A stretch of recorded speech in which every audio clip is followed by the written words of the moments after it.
Friends and colleagues, greetings from Canada to all of you in the beautiful Asia Pacific region.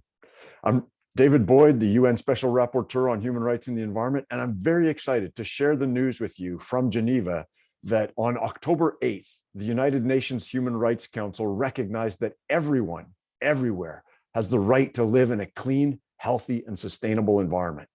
People have been fighting to have this right recognized by the UN for decades, and I'm grateful for the leadership of Costa Rica, Fiji, the Maldives, Morocco, Slovenia, Germany, Mexico, Panama, and Uruguay, among others, at the Human Rights Council.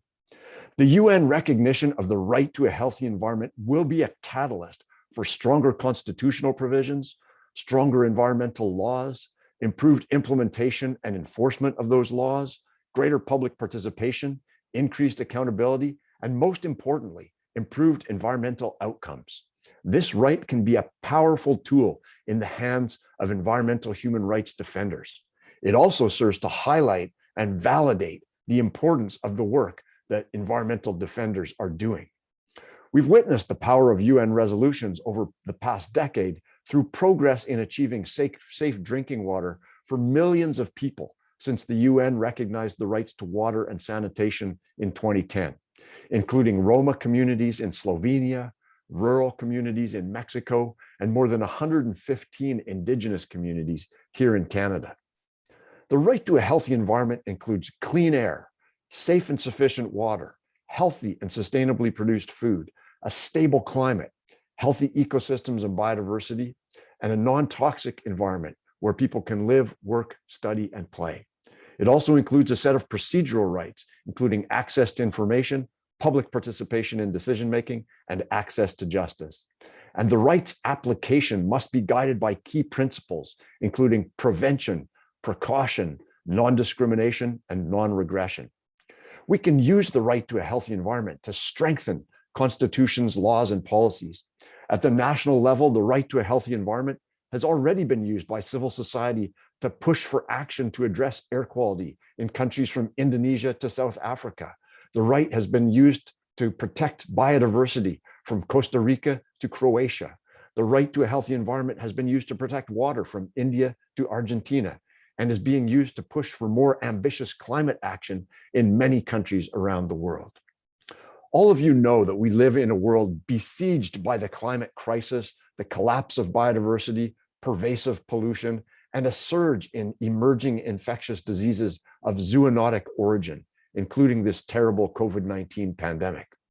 In the midst of this quadruple environmental crisis, the Asia-Pacific region urgently needs more people to stand up and fight for the protection and restoration of the air, water, soil, biodiversity, and climate that we all depend on.